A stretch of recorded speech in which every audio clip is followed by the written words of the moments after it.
Olá, amigos, bom dia. A graça e a paz do Senhor Jesus.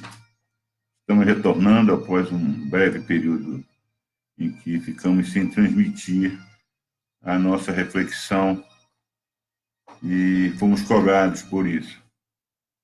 E eu gostaria de compartilhar nesta manhã a respeito da experiência que nós extraímos do episódio narrado por Jesus em forma de parábola do filho pródigo. Nós estamos há poucos dias que comemoramos o Dia dos Pais, né? Então eu creio que é pertinente nós fazermos esta abordagem, nós estarmos refletindo sobre essa maravilhosa graça de Deus que está disponível a todos que o buscam, né? Então eu gostaria de fazer a leitura que se encontra no Evangelho de Lucas, capítulo 15.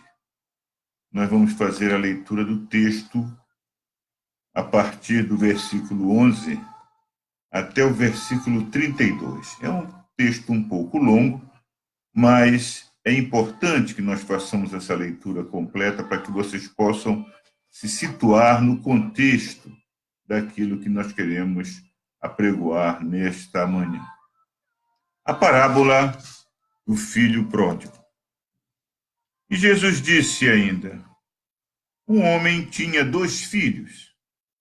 Certo dia, o mais moço disse ao pai: Pai, quero que o Senhor me dê agora a minha parte da herança.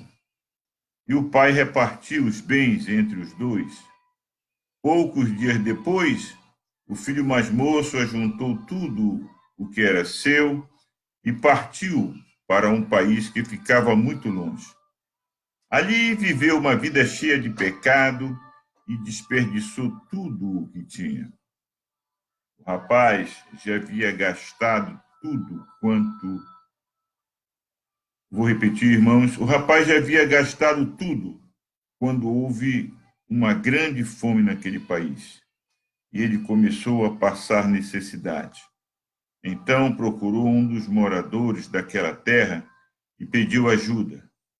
Este o mandou para a sua fazenda, a fim de tratar dos porcos.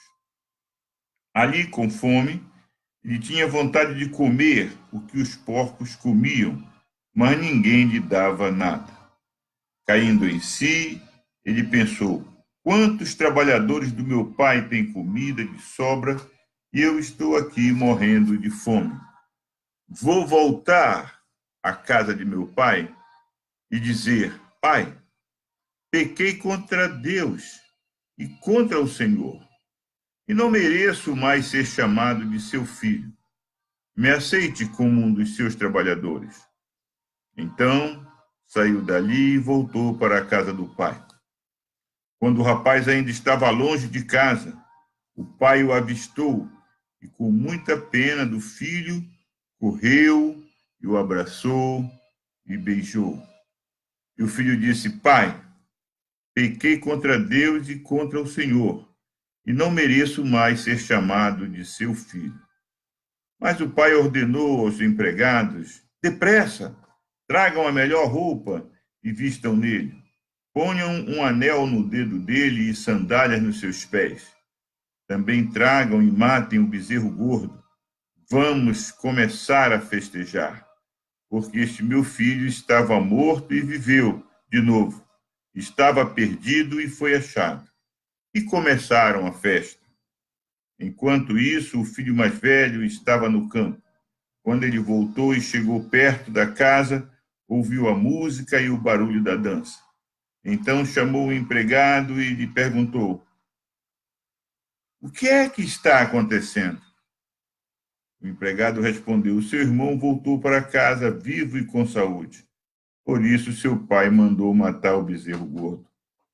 O filho mais velho ficou zangado e não quis entrar. Então o pai veio para fora, insistiu com ele e convidou que ele entrasse.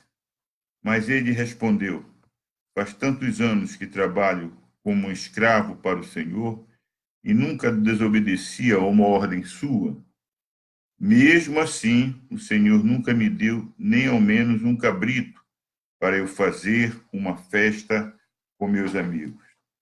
Porém, esse seu filho desperdiçou tudo o que era do Senhor, gastando dinheiro com prostitutas, e agora ele volta e o Senhor manda matar o bezerro gordo.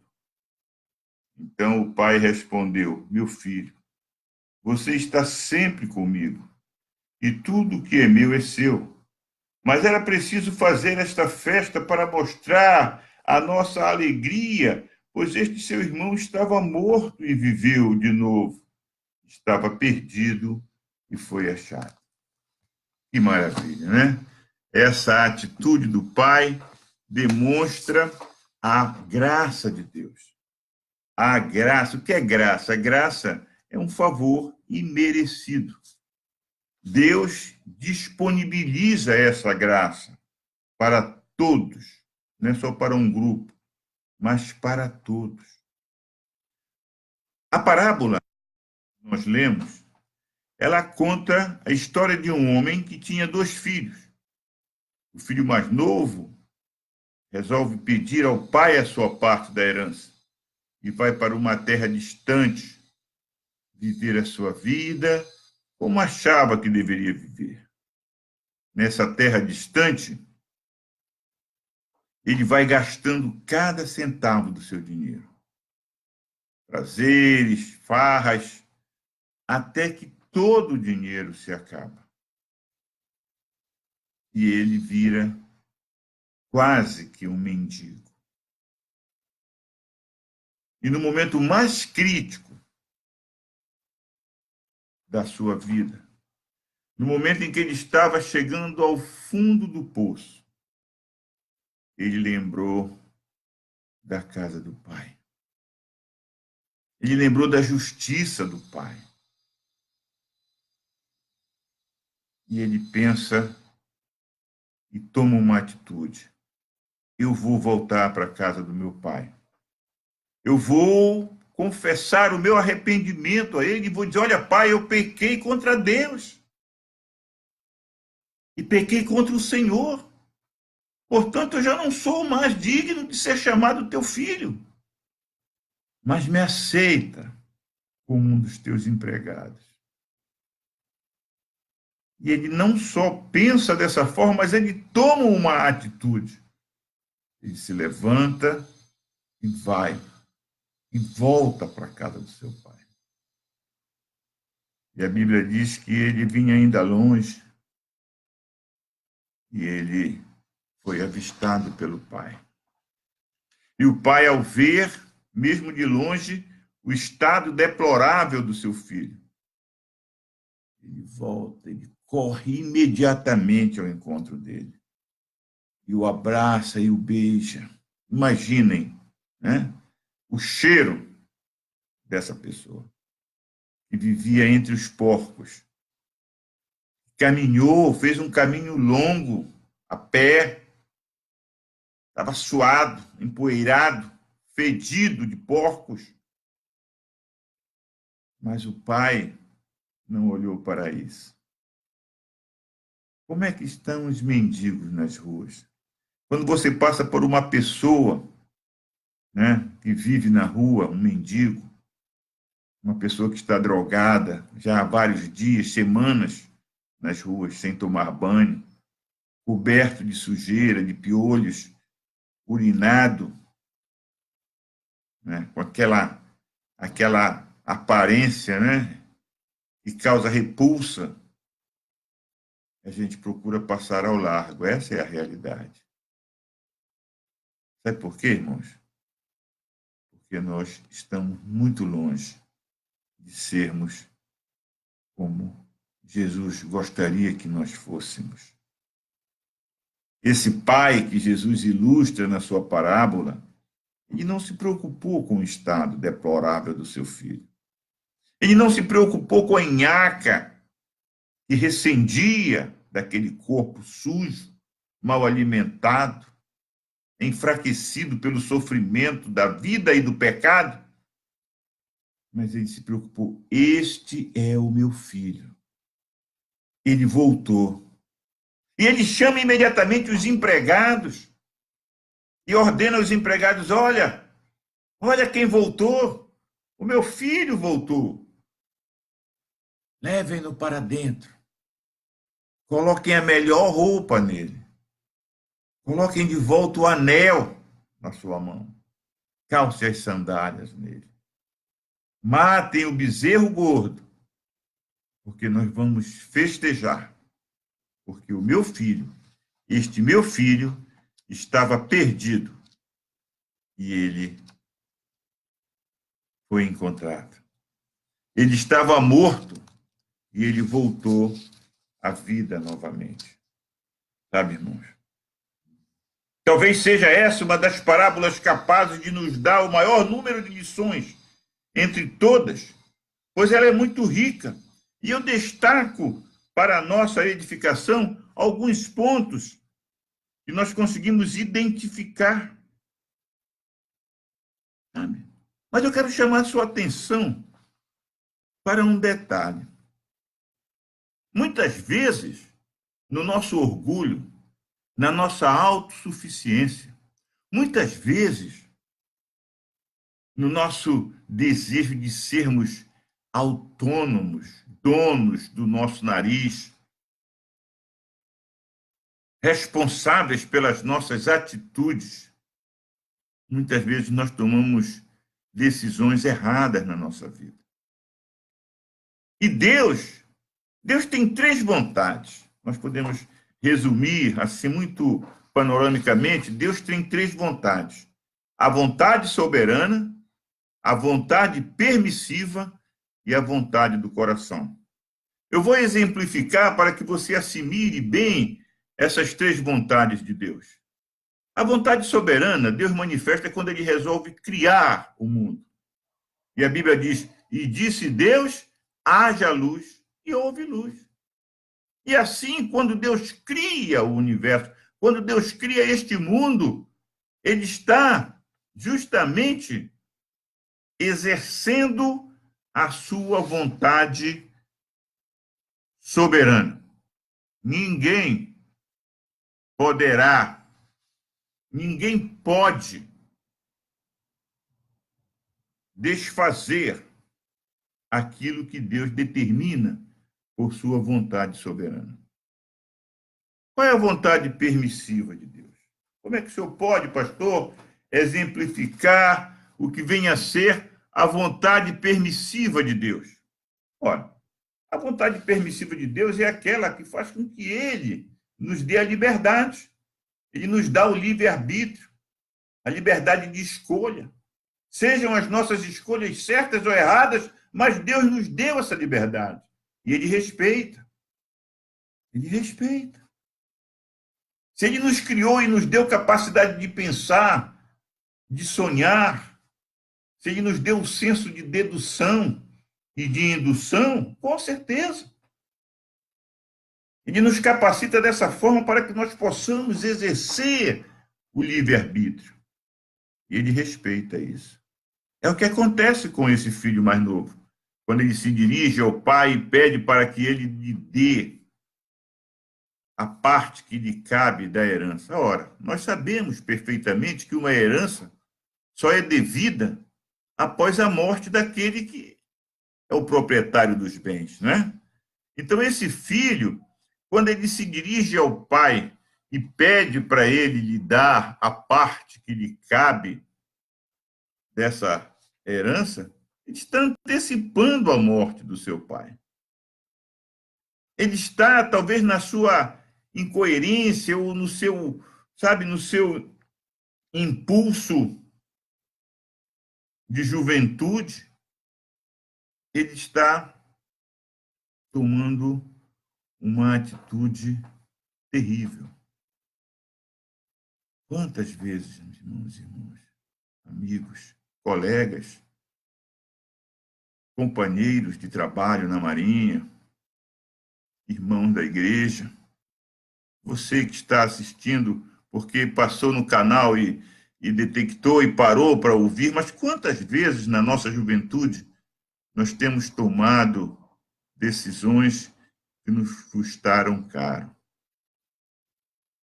E aí é que se manifesta a outra vontade de Deus. Deus percebe que nós, como consequência do pecado que entra na história da humanidade, nós somos suscetíveis a tomar decisões erradas. E aí se manifesta a vontade do coração de Deus. Qual é a vontade do coração de Deus? A vontade do coração de Deus é que todos os homens e mulheres sejam salvos, sejam alcançados, sejam encontrados, retornem à casa do Pai, retornem à sua companhia, retornem à sua presença. E é por isso que esse texto, né, essa parábola de Jesus, ela engloba esses ensinos. Que maravilha, né? Nós estarmos sob essa preocupação divina. Deus se preocupa com cada um de nós. Não importa qual seja a sua condição. Não importa se você tomou as atitudes erradas. Não! Desde que você repense, reveja, faça a análise e perceba onde você errou e manifeste o seu arrependimento, com certeza Deus te recebe, te abraça e festeja a sua volta. O pai descrito na parábola do filho pródigo é muito paciente com o absurdo que o filho mais novo fez. Ele não estava preocupado com os bens materiais que se perderam, mas com o crescimento do seu filho. Esse pai soube esperar o filho crescer e se arrepender dos seus pecados. A paciência de Deus visa nos dar tempo para cada um cair em si e se arrepender dos seus erros. Né? Que maravilha! Nós servirmos a um Deus que disponibiliza para nós, um Deus que é paciente, um Deus que é longânimo, um Deus que está sempre olhando o horizonte, contemplando o horizonte da vida, para acolher de volta aqueles que, arrependidos, retornam ao seu convívio. Arrependimento é uma mudança de atitude. A pessoa que se arrepende muda de ideias e decide viver de forma diferente. E a salvação acontece quando uma pessoa se arrepende dos seus pecados e se volta para Deus. Arrependimento significa mudar de direção, mudar o pensamento. Deus nos ajuda a chegar ao verdadeiro arrependimento. Paulo, escrevendo ao seu discípulo Timóteo, na sua segunda carta, capítulo 2, versículos de 25 e 26, ele diz assim: é com brandura que deve corrigir os adversários, na esperança de que Deus lhes conceda o arrependimento e o conhecimento da verdade, e voltem a si, uma vez livres dos laços do demônio, que nos mantém cativos e submetidos aos seus caprichos. Sabe, irmão? O fato de eu ser cristão, o fato de eu estar já sob a graça de Deus, não me torna melhor do que um pecador. Eu continuo sendo pecador. Porque o pecado está todo dia batendo na nossa porta. Agora, não me dá também o direito de ficar apontando o dedo para aqueles outros, que ainda não foram alcançados pela graça de Deus ou porque estejam cegos pelos prazeres do mundo. É por isso que Paulo recomenda ao seu discípulo: é com brandura, né, que deve corrigir os adversários, na esperança de que Deus lhe conceda o arrependimento. Tudo que nós fazemos, ou tudo que nós fizermos, deve ser com brandura. Porque nada vai ser feito por nós, tudo é feito por Deus, através de nós. Deu para entender? Deus age na história da humanidade através de nós. E é por isso que é importante que nós estejamos sempre, sempre, sempre imbuídos desse propósito. Na Bíblia, arrependimento é reconhecer o pecado. Para se arrepender, a pessoa precisa entender que pecou. Sabe por quê? Todos pecaram e pecam. Eu não sou melhor nem pior do que ninguém. Você não é melhor nem pior do que ninguém. Porque todos pecam. Todos pecaram e pecam. E isso é claro. A pessoa que se arrepende fica triste. Sabe por quê? Porque o pecado é algo errado. E causa tristeza. Mas o apóstolo Paulo, escrevendo aos Coríntios, na sua segunda carta, capítulo 7, versículos 9 e 10, ele diz assim: agora me alegro, não porque fostes entristecidos, mas porque esta tristeza vos levou à penitência, pois fostes entristecidos segundo Deus, de modo que nenhum dano sofrestes de nossa parte.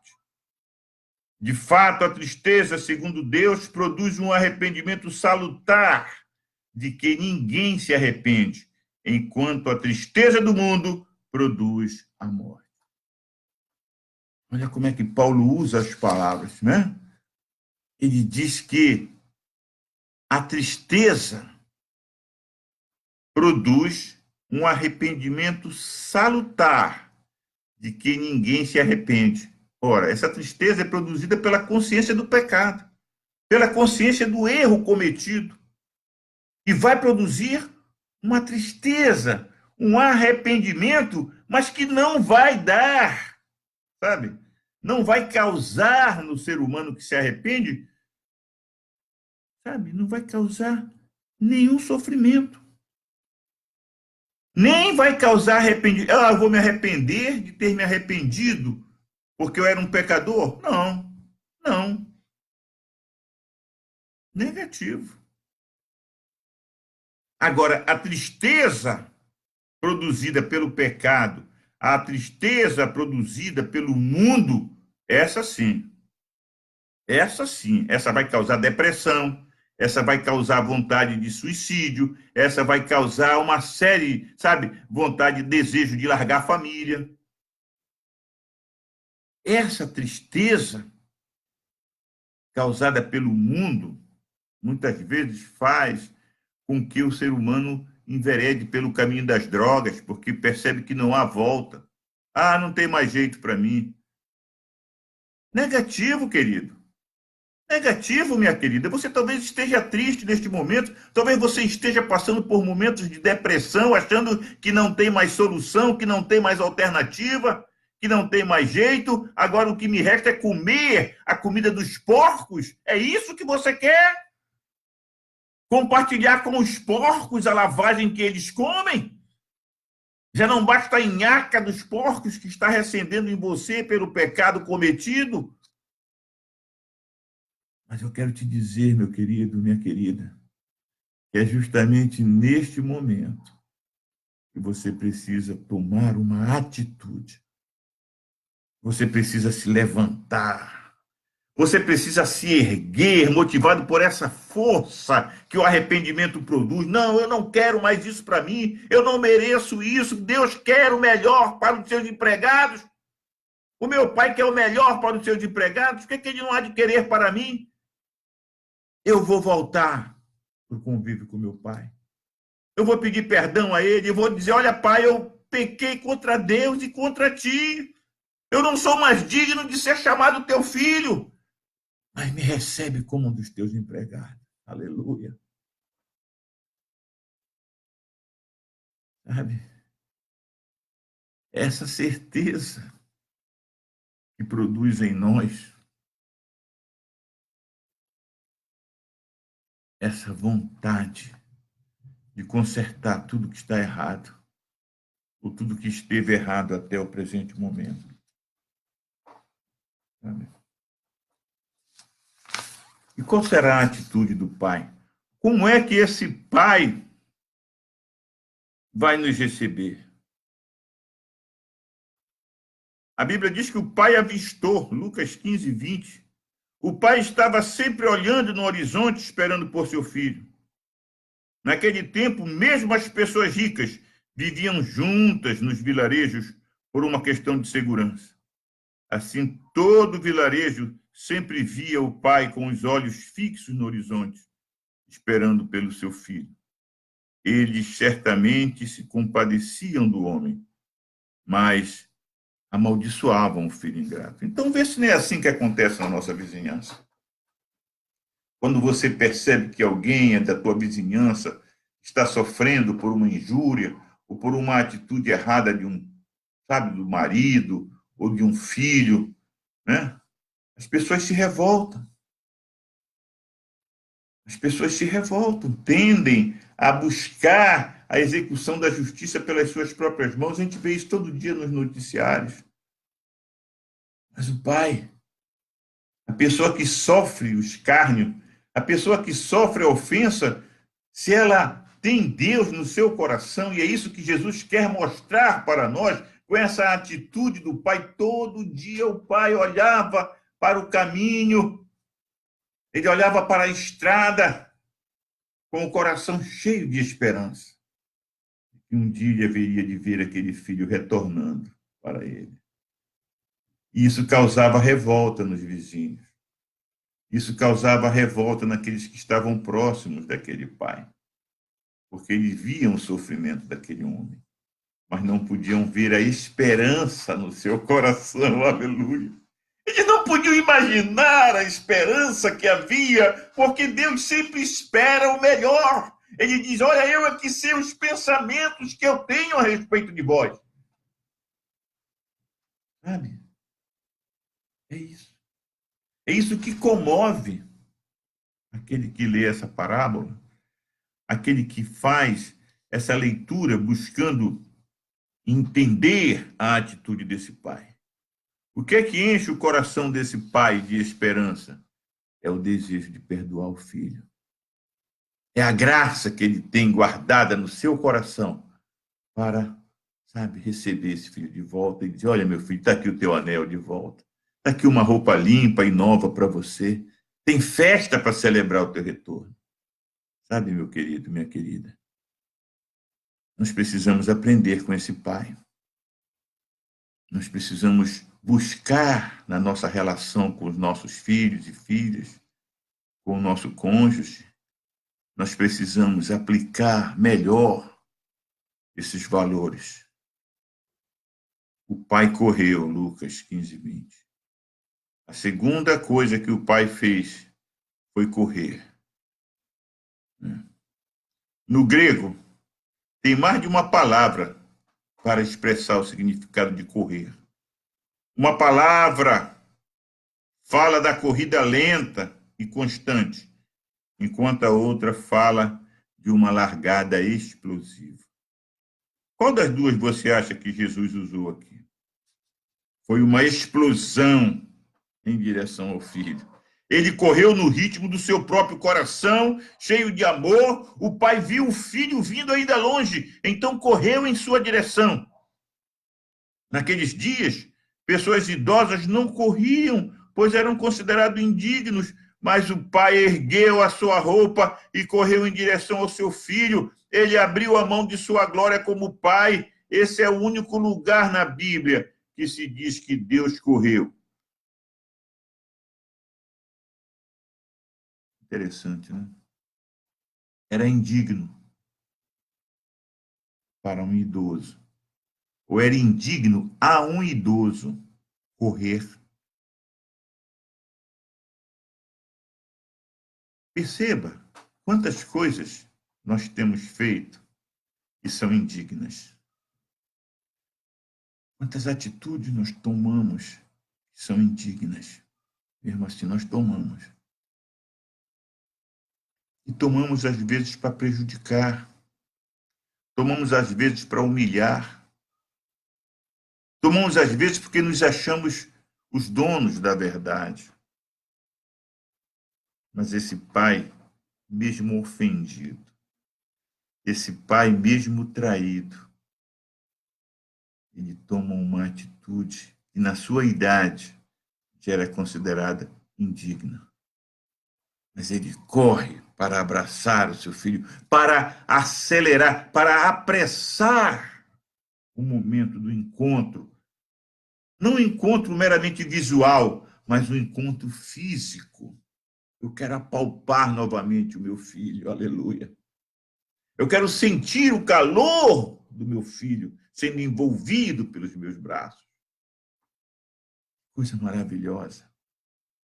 Tremendo, irmãos. Tremendo. O abraço do pai, não é? A terceira coisa que o pai faz é abraçar o seu filho. É preciso lembrar que seu filho andava fedendo a porcos, mas isso não impediu que ele envolvesse o seu filho. Tem um caso que acontece, e que de vez em quando é lembrado por alguns autores, aconteceu durante a Segunda Guerra Mundial, né? E na palavra de um psicólogo, faz a análise desse fato, diz assim, olha, René Spitz, o nome desse psicólogo. Depois da Segunda Guerra Mundial, ele relata suas observações em crianças na orfandade, né? Crianças que viviam nos orfanatos após a guerra, né? Milhares e milhares de órfãos em toda a Europa. Eles tinham como alimentar essas crianças, claro, havia recursos para alimentar essas crianças, mas não tinham pessoas suficientes para cuidar delas. Durante 3 anos, ele observou as consequências da falta de contato físico nas crianças de um desses orfanatos. Nele, havia 97 crianças, entre 3 meses e 3 anos de idade. E o relato de suas observações é chocante. Ele diz que depois do primeiro mês, muitas delas não comiam, nem conseguiam dormir, e algumas ficavam com o olhar fixo na parede. Depois de 5 meses, muitas crianças choravam incontrolavelmente, e quando alguém tentava pegá-las no colo, elas gritavam de medo. No final de 1 ano, 1/3 daquelas crianças tinham morrido. Eles não morreram porque não havia comida para elas, mas por absoluta falta de contato físico, como abraços, expressões de afeto, beijos.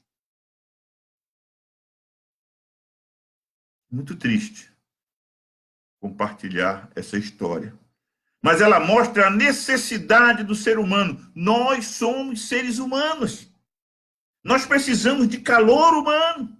Nós precisamos do afago de um pelo outro, mesmo como amigos, como colegas, como pais, como filhos, como irmãos. A necessidade do abraço do pai. E essa necessidade não é só física, material, ela também é espiritual. E aí é que entra, né, o valor do gesto do pai.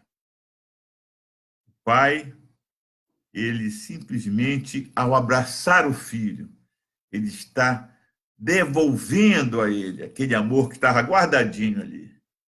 Ele havia sido substituído pela preocupação diária. Onde andará esse rapaz? Com quem ele andará? O que ele estará fazendo? Quer dizer, a preocupação toma conta do amor, mas ela é motivada pelo amor, deu para entender? Você só se preocupa com quem você ama. Mas no momento em que ele abraça, há uma troca de energia, né?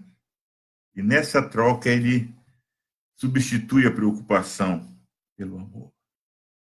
O amor volta a prevalecer na vida daquele homem. O sorriso, imagina o sorriso desse pai diante daquele filho. Eu queria perguntar a você, como é que Deus nos abraça hoje? Como é que você imagina o abraço de Deus hoje? A Bíblia fala do Espírito Santo. No livro de Atos dos Apóstolos, nós lemos que Pedro ainda falava, né, quando ele falava ainda quando caiu o Espírito Santo na casa do Cornélio. Atos 10, versículo 44. Ele diz assim, olha, Pedro ainda falava, né? Ele ainda estava falando, mas o Espírito Santo cai sobre aquela família e envolve aquela família toda. Então é a forma como Deus nos abraça hoje. Um abraço que produz paz, um abraço que produz alegria, um abraço que produz lágrimas e sorrisos, mas um abraço que produz compartilhamento de amor. É a graça de Deus sendo derramada sobre todos aqueles que o aceitam. Isso significa que o Espírito Santo nos abraça, que ele quer nos encher. No abraço do Pai, sabe? Todo o veneno do diabo é removido. No abraço do Pai, toda mágoa, toda tristeza é removida. Todo sentimento de culpa é removida. No abraço do Pai, o seu perfume tira de nós a nhaca dos porcos, o cheiro, o mau cheiro dos porcos.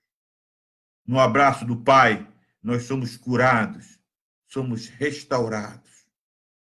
No abraço do Pai, nós sentimos segurança e fé para desfrutarmos de nossa herança novamente.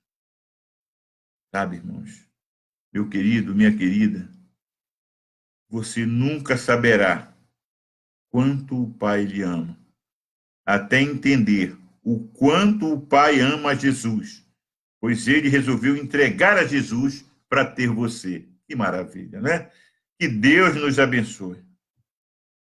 Que Deus possa ampliar o entendimento de cada um de nós a respeito dessas coisas que nós, sabe, vamos extraindo da palavra de Deus.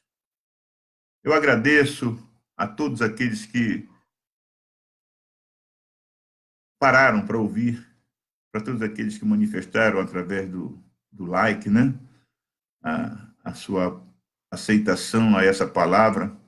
Peço perdão e peço as orações de cada um de vocês para que Deus possa me conceder cada dia mais saúde e vontade de estar apregoando a sua palavra. Guarda no seu coração essa palavra. E se por algum motivo você está com algum sentimento de culpa, olha, a hora é essa. Essa é a oportunidade de você tomar essa atitude, ficar de pé e dizer, olha, eu vou voltar para a casa do meu pai. Aleluia. Vamos orar? Senhor Deus, nós te agradecemos pela tua palavra, Senhor. Te agradecemos pela vida de cada uma dessas pessoas que doaram esse tempo de qualidade para ouvir, Senhor, essas palavras que tu colocaste na minha boca, meu Deus. Te agradecemos porque é uma palavra que vem nos confrontar, uma palavra que vem questionar a nossa autossuficiência, meu Deus. O nosso orgulho, o nosso senso de juízo, que muitas vezes é utilizado de forma equivocada. Mas a tua palavra nesta manhã, ela nos desperta. A tua palavra nessa manhã nos chama a atenção para essa realidade. Nós queremos ser cada dia melhor. Cada dia nós queremos melhorar mais e mais na nossa relação contigo e na nossa relação uns com os outros. Para isso nós pedimos a tua ajuda. Para isso nós pedimos a intervenção do teu Espírito Santo na nossa vida. Para que nós possamos realmente nos tornar merecedores desse abraço. Para que nós possamos nos tornar merecedores e dignos dessa festa que tu tens preparado para cada um de nós, meu Deus. Abençoa as famílias, abençoa os lares, Senhor. Repreende, meu Deus, o devorador. Repreende as enfermidades. Entra com um abraço de cura, entra com um abraço da restauração, entra com um abraço do arrependimento, meu Deus, para que as pessoas possam, Senhor, se voltar para Ti nesses dias tão difíceis. Nesses dias, ó Pai, em que nós percebemos que as pessoas estão se afastando de Ti. Olha o nosso país como está, meu Deus. Olha como está a situação do nosso Brasil. E nós estaremos agora em outubro realizando as eleições para a escolha de presidente, governadores, para a escolha de senadores, deputados federais, estaduais. Serão esses homens e mulheres eleitos que conduzirão os destinos dessa nação. Por isso nós te pedimos, Senhor, abraça o povo brasileiro, dá lucidez a esse povo, Senhor, para que eles possam exercer esse direito, escolhendo o melhor para nós, o melhor para esse país. Em nome de Jesus, ó Pai, muito obrigado. Em nome de Jesus, nós te agradecemos. Amém e amém. Um bom dia a todos.